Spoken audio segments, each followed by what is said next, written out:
chaotic, and it has changed my life. I'm a fan of his ever since.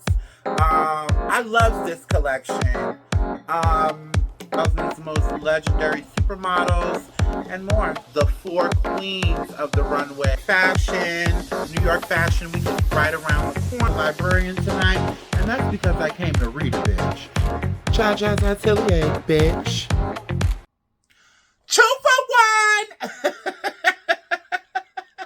I told y'all bitches I'd be back in a few days. Listen, for a brand new episode of Jaja's Atelier, welcome back to the new subscribers. Welcome back to my A1 day ones. Listen, I had to make up for lost time. I haven't been here in almost a month since the other day. So I couldn't keep y'all waiting much longer. And plus, we got a whole bunch of things to talk about. I don't have no personal updates. I told y'all all my business the last episode, which was only a few days ago. So let's get straight into the tea. Aren't y'all thirsty? Let me light my blunt for this first story, honey. Tyra Banks. Now, before I get into this, a little backstory between me and Tyra Banks. Now, I've never met Tyra Banks. I don't know her personally, but I've grown up watching her through the TV. And I really have a love-hate relationship with Tyra Banks. There's moments when I really, really like Tyra Banks. Like when she's being goofy and silly and just, living her life. And then there's moments when I find her utterly obnoxious. Just like disgustingly obnoxious. Overly happy, overly positive. Listen, I'm all for positivity, but I can't stand a silver lining Sally, honey. And Tyra Banks is definitely one of those type of chicks. So the former supermodel is in a lot of hot water after the premiere of this 3-part Netflix documentary that just came out. It's called Reality Check: Inside America's Next Top Model. It premiered earlier this week on the 16th, and it revisits the iconic, often controversial 2000s modeling competition. The docuseries features new interviews with Tyra Banks, judges, and former contestants to examine the show's legacy, including issues of body shaming, racism, and on-set misconduct. Now, Tyra Banks is an executive producer of the show, was an executive producer of America's Next Top Model. America's Next Top Model was on TV for 25 seasons, which, for a reality TV show, and I remember when it first came on, it was on UPN, which was like that's where they put all the black shows back in the day after Fox got rid of them, but that's another story for another day. Back when I was living in Jersey, UPN used to come on Channel 9. And, back then, you could say certain things, you could do certain things. We have to remember that this is America's Next Top Model is kind of like the beginning of reality TV, doing whatever you have to do to get on TV, doing whatever, as a producer, doing whatever you have to do to keep the show on TV, no matter how heinous, the contestants or the stars of the show may have been treated. And we're still seeing that till this day, with the Housewives and, all these other shows. But Tyra Banks is in a lot of hot water. One of the contestants, her name was Shandy. She was on, I believe, season 2. I don't know if you remember Shandy. I remember Shandy because she was one of my favorites back in the day. And, she had made it to the finals, and, Tyra had took the girls to Italy. Well, after they had finished doing their go-sees and doing, handling business, producers egged on a little fun, allegedly. The drinks were flowing. They invited men to, their hotel. And Shandy had a boyfriend back home, but, honey, the way the show spent it, Shandy cheated on her boyfriend. That's how the producers spend it. Well, Shandy tells a different story. She says, there was a lot of alcohol being served. She blacked out. She was in the hot tub. Next thing she knows, this strange Italian man is on top of her. Producers, allegedly egged her on to call her boyfriend and tell him about the whole situation. We've heard from probably the most infamous contestant.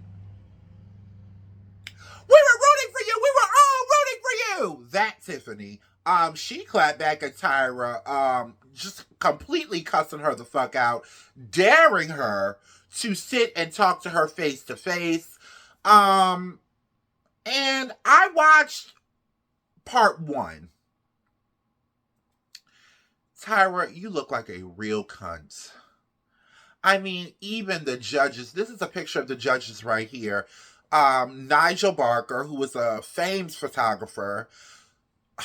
My love, Jay Alexander, runway coach extraordinaire. He coached all the girls, including Tyra, Naomi, Cindy. I mean, he's the one that gave the girls the walk, honey.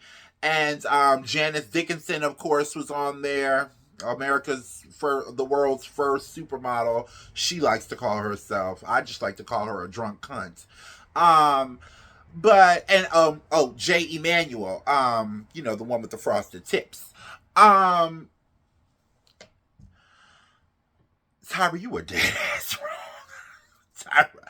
And to do a documentary like this and to be so cavalier about it, like, she doesn't really own up to anything that the contestants and the other judges are complaining about. Like, her apologies come off real flippant. I'm not used to seeing this side of Tyra. Honey, she comes off like a real, just nasty cunt. Even Judge Jay Emanuel, they haven't been friends for years. They haven't talked for years. And he was asked, if he missed a friendship, and he quickly answered no. He says, to be friends with Tyra is to know that you don't leave Tyra. Tyra leaves you. And I mean, even Jay Alexander, who recently, in the documentary, revealed that a couple years ago, he suffered from a severe stroke, which left him unable to walk. And that he hasn't heard from Tyra Banks at all. Now, I've heard mixed reviews all across social media. Some people are for Tyra Banks and defending Tyra Banks. And some people are like, Tyra, they used to do those makeovers on the show. The girls detailed how the makeovers were so traumatic. There was another contestant named Danielle. I don't know if you guys remember her. I think she was from Cycle 5. She was the one, the country girl, the cute country girl with the gap in between her teeth, kind of like I have.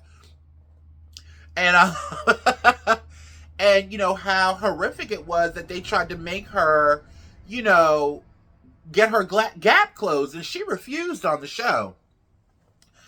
So many instances of racist comments, so many instances of fat-phobic comments, body shaming, just absolute humiliation. Tyra, what the hell were you thinking signing up to do this documentary?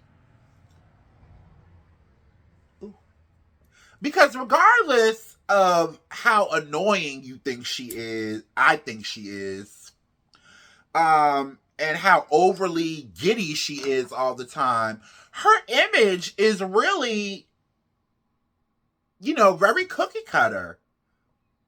So I am really surprised that so many people have so many bad things to say about you. And listen, I get it. She was a black woman at the time, going from modeling, entering into TV. We had seen her in a couple of movies like Life Size and things like that, but, the way it describes it, like, this was her baby.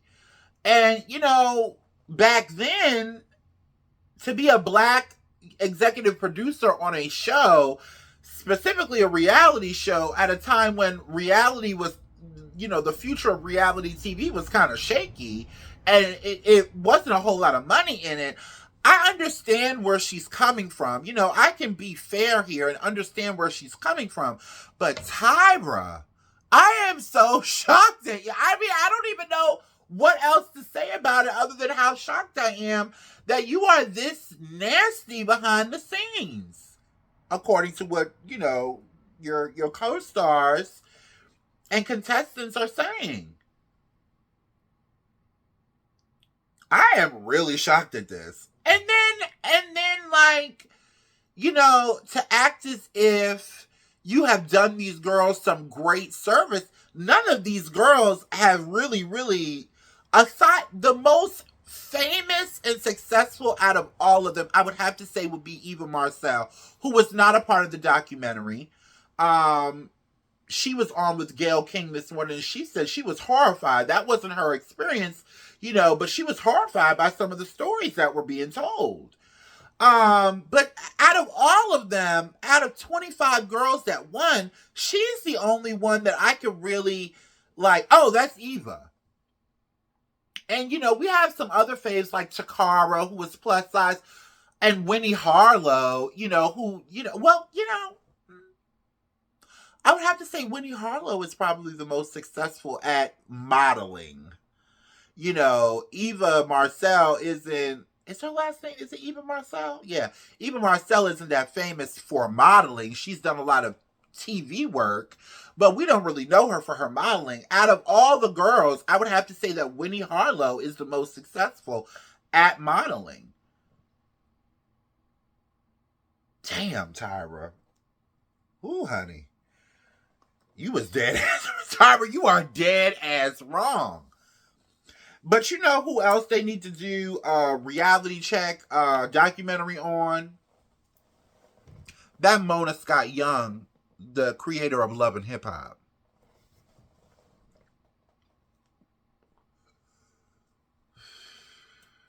That's who they need to do a reality check documentary on. Anyway, on to our next story. So, Alyssa Farah Griffin is the new conservative host on The Views. She's been there for a couple of years now, but she's out on maternity leave. She just had a baby, so congratulations to her. She's not my favorite, but honey, I need for her to hurry up and come back because her stand-in is none other than reality star Savanna Chris. Now, if you're not familiar with Savanna Chris, she is the daughter of Todd Chris, star of the show Chris Knows Best. They rose to fame on reality TV, over the last couple of years, probably like maybe 8 to 10 years ago. And then it all came crashing down when Todd Chris and his wife went to jail for defrauding the IRS out of, I believe, $22 million, allegedly. Well, fast forward past their sentence, they got a pardon from none other than Donald Trump. So, and with all that's going on with, the Trump administration and ABC, it's no wonder that, the producers of The View, and it's a smart move, to have, a diehard Trump MAGA supporter stand in for Alyssa Farah Griffin, who worked for Trump, but who doesn't mind calling him out. Now, I do respect her in that vein. She did work for Trump. She is a staunch Republican, but she doesn't have a problem calling him out, unlike Savanna Chris here. Well, on today's episode, they were talking about this Black History Month reception that Donald Trump had at the White House. And he had this MAGA mammy here, somebody's grandma, praising him. And he's doing the Lord's work. I don't know what Lord she's talking about. She must be talking about Lord Heathen. I don't know. And he also went on to, he's trying to pussy pop and backpedal after that racist video, depicting the Obamas as apes came out, and he's gotten all this backlash from it. So, he took this opportunity to, kiss ass and be fake and, talk about how much he loves black people and how much he loves Reverend Jesse Jackson and how much he loves Nicki Minaj and her skin and her nails. I mean, he went on about Nicki Minaj like, what, Don, Hey, Don, what are you trying to do? Are you trying to throw this girl in a hole, fatten her up, and make a coat out of her skin and wear her like last year's Mew Mew? I mean, give me a fucking break. Anyway, so they talked about it on The View this morning, and take a look at what Miss Chrisley had to say, honey. For years, I love Nicki Minaj. She was here a couple of weeks ago. She's so beautiful. Her skin's so beautiful. I said, Nicki is so beautiful. Her nails, they're like that long. Oh, God. Her nails? I get the rants. I do. I understand them wholeheartedly. And they made fun of Joe Biden. Hello. I think, when it comes to the event that happened yesterday, what's so hard for me to witness is people stating that the president is a racist, because I've seen him firsthand. He saved one of my best friend's lives, a black woman who has been with him for 18 years. So he has a black friend. He's a racist. No, he saved her life. No. He did. He's a racist. Here's the... Where do I begin with this? First of all, huge shout out to Sunny Halston and Whoopi Goldberg. You know, I love me some Sunny Halston, honey. They got her right on together. Right on together. Let me tell you something. Sunny Halston don't give a fuck about no Trump threats.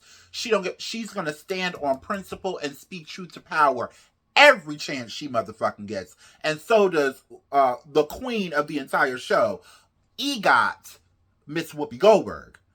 But Miss Chrisley girl, it doesn't surprise me that you don't think that Donald Trump is a racist, because this is coming from the same girl who doesn't think that her father has, tendencies of, the most outrageous butch queen with a Southern belle aesthetic. Okay, so listen, she's not the smartest tool in the shed. Okay, but this constant, whenever you white people get called racist, or one of your white counterparts get called racist, you immediately go to, oh, well, they have black friends. Oh, well, they have black mains. Oh, but his secretary is black.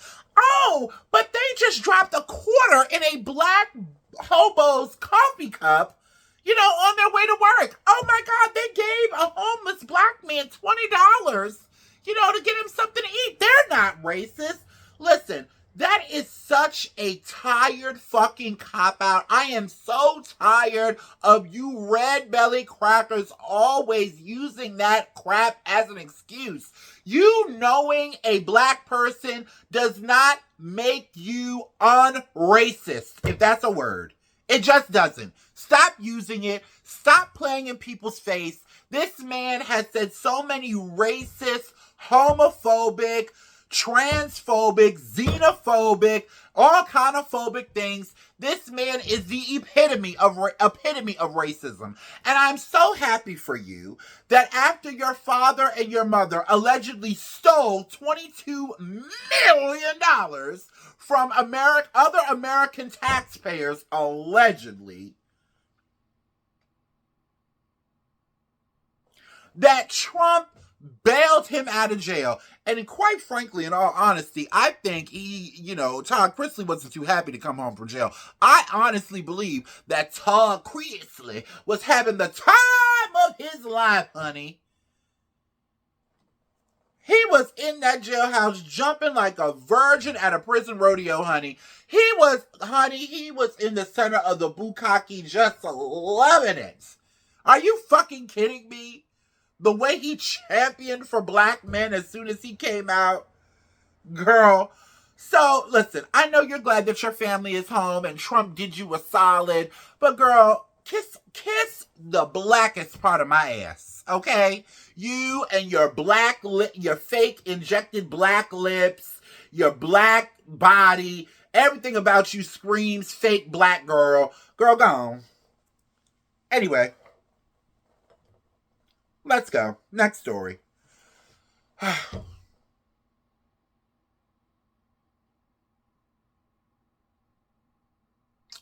Stephen A. Smith, I really wish you would just go lay in a field flat on your stomach and wait. I really wish you would just go in an open field, lay flat on your stomach, and wait. And don't get up or move until white Jesus himself come and get you. And you're going to be waiting for a long motherfucking time because Jesus was a nigga. So, Stephen A. Smith is at it again. Take a look at this recent interview he did. No mistake about it. We wouldn't have a border crisis under my watch. Hell no. We wouldn't have this crime that exists in the streets of New York. You wouldn't hear about me saying defund the police. We ain't defunding any police. I'm calling 911 when there's a problem. I know you're calling 911 when there's a problem. I'll be damned if I'm going to have less police officers out there. There's going to be more. That's me.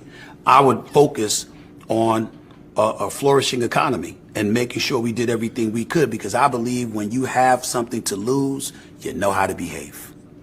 When you have something to lose, you know how to behave. If you have nothing, you have nothing to lose. And as a result, you're willing to tear down anything, even if it's America, because you feel betrayed by a country that's supposed to be looking out for you and positioning you to thrive instead of wallow in misery and suffering. So, of course, I would pay attention to the economy. I would pay attention to all of those things. So he is still running with this notion that he is considering running for president in 2028.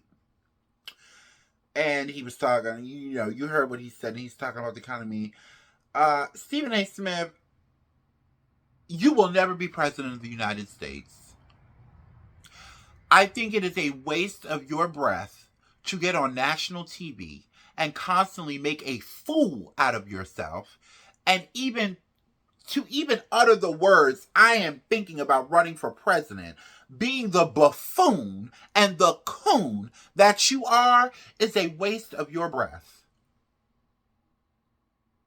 But what I will say is, we said the same thing when Donald Trump ran for president the first time. So I do think that we need to nip this idea in the bud and cancel him and his presidency as soon as possible, because we don't need a repeat of Donald Trump. Hell, we don't even know if we're going to get out of Trump 2.0 as it stands anyway. I mean, he's honestly talking like he has a chance with, who he has decided to side up with politically. You act like these crackers are going to give you a shot in the dark. Are you fucking kidding? Honey, and every time you get on TV, that hairline goes back further and further and further. It's giving Carl Winslow. Stephen A. Smith, you are a dumb nigger. You are a dumb ass nigger who needs to stick to sports and hot topics. I don't even think you're smart enough to do that. Stick to just sports. The influence that this man has on a lot of black men, I've noticed it. Please stop putting him on TV. You see, they're not interviewing Jasmine Crockett. They're not trying to have Jasmine Crockett on CBS and because I believe that's what he was on. He was on CBS, which has been taken over by, the pedophile protectors, allegedly. It's exhausting and embarrassing watching your black ass get up and just speak complete foolishness.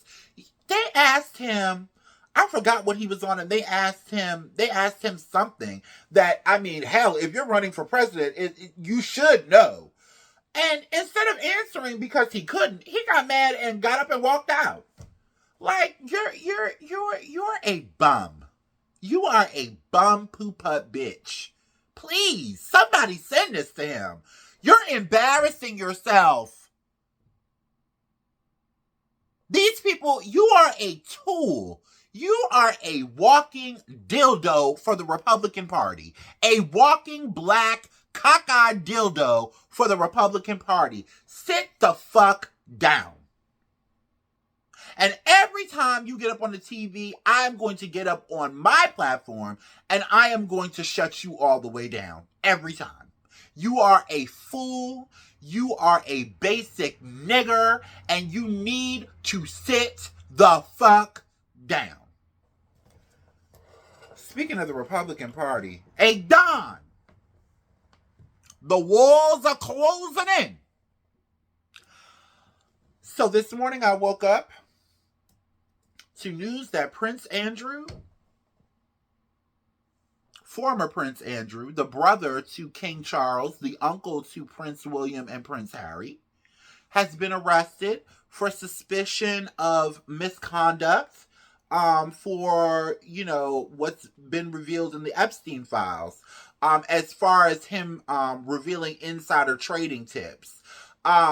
No charges have been brought against him, however, for the sexual misconduct that he has repeatedly denied. But Virginia Giuffre, the dearly departed Virginia Giuffre, is it Virginia Giuffre? Yeah, Virginia Giuffre, who passed away. She was one of the victims. They say she passed away from an attempted suicide. I ain't buying it. My personal opinion. Hey.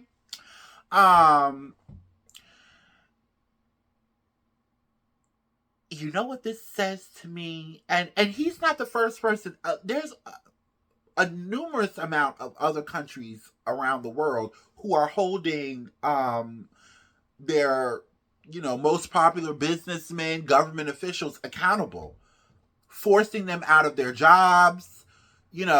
America is the only country that isn't really doing anything as far as even bringing, the American businessmen and government workers that are named in the files in for even questioning. The only people that have even begun to want to be questioned are the Clintons. And so I said this on the last episode, but I really do think that if our government does not start taking this Epstein thing seriously, that another country might come in and do it for you. I don't know if that's even possible, but I was having that conversation with somebody, and neither she nor I know for sure if that's even a possible thing for something like this. But if it is,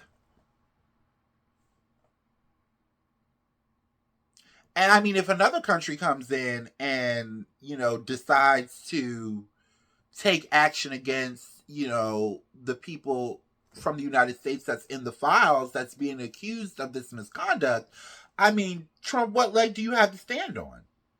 I don't think Vladimir Putin is coming to save you, boo. And I mean, I've heard that we're, this close to going to war with Iran. You're causing all these fires. Your cabinet and you are not intelligent enough to carry out a mission like this, or whatever it is you're trying to do. You're not intelligent enough. Y'all have fumbled the ball so many times. It is ridiculous. It is, again, past a joke at this point. And, let me light a cigarette.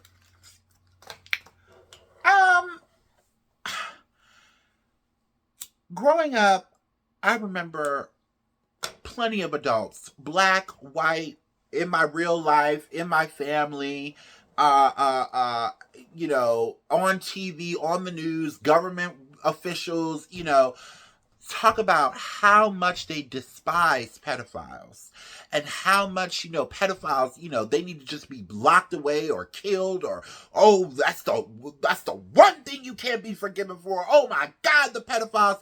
And how many of you lump pedophilia in with homosexuality, with trans identity, and not one gay person or trans person is in these files. And now that it's all of these heterosexual, people in high positions, how quickly pedophilia is getting thrown under the rug. Even in my personal life, I found out things about people that, I'm like, what? And nobody said anything. We're just, this person is still coming around, and, they're invited to the baby showers and, the birthday parties, and they've done this and that. And the protection of children is so conditional in this country. It's so conditional amongst black people. It's so conditional amongst you white folks. Nobody is outraged about what these demonic people were doing to these young children, allegedly, for me. Not with all that smoke y'all was giving pedophiles when I was coming up.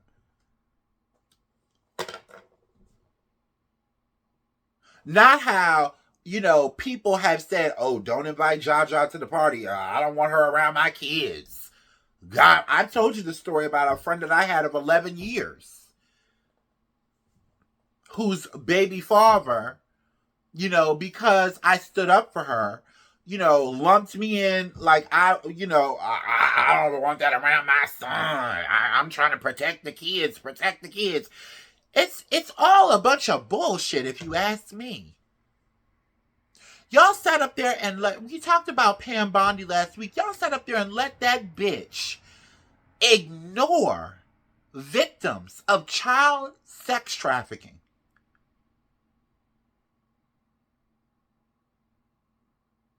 I mean, what kind of moral compass do the Republicans have to stand on anymore? Throw the whole motherfucking Republican Party away, because the majority of you, I think it's about maybe 5 at the most, but the majority that's against what, the cover-up of the Epstein files, but the majority of you are aiding and abetting in the cover-up.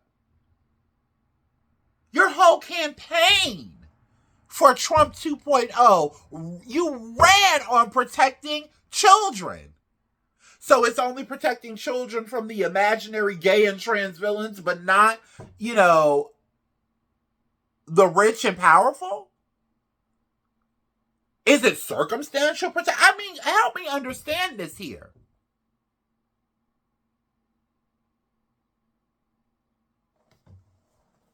It is what needs to happen. And I have to say, Democrats play a part in it too, because Biden had the Epstein files. The Epstein files were in the government's possession during Biden's term, during Obama's term. This is just not, now the Trump administration is doing whatever they can to cover it up, only because, their puppet is the most named person in the files. Allegedly. When are we really going to start protecting children? I don't see children playing outside like I used to. I don't see children interacting with other children like I used to. I see people, just keeping their kids in the house, not letting their kids go anywhere out of fear that if they take their eyes off their children for a second, that they could be snatched up or something happens to them, on top of having to worry about paying for healthcare and groceries and God knows what else. What the fuck are y'all doing? What the fuck are y'all Democrats doing? What are y'all doing with our money? You work for us. What the fuck is going on? Y'all not even protecting our kids? You placing the blame on 1% of the population and the gays? And you got these people allegedly eating human meat? Allegedly eating human babies? All we can do is pray, because this is, and it's not just the government. It's people in our everyday lives that are the protection of children is so conditional. It's really sad. It really is, and it's disheartening, and I feel bad that kids have to grow up like this. I feel bad that my nieces have to grow up like this. I feel bad that your children, Republican, Democrat, MAGA, melatonin MAGA, or, on the right side of history, I feel bad that your children, because I don't have no kids, I feel bad that your children have to grow up in a world like this. But a lot of people are fed up. I see Nick Fuentes, who is a huge Nazi racist MAGA supporter. He completely turned on Trump.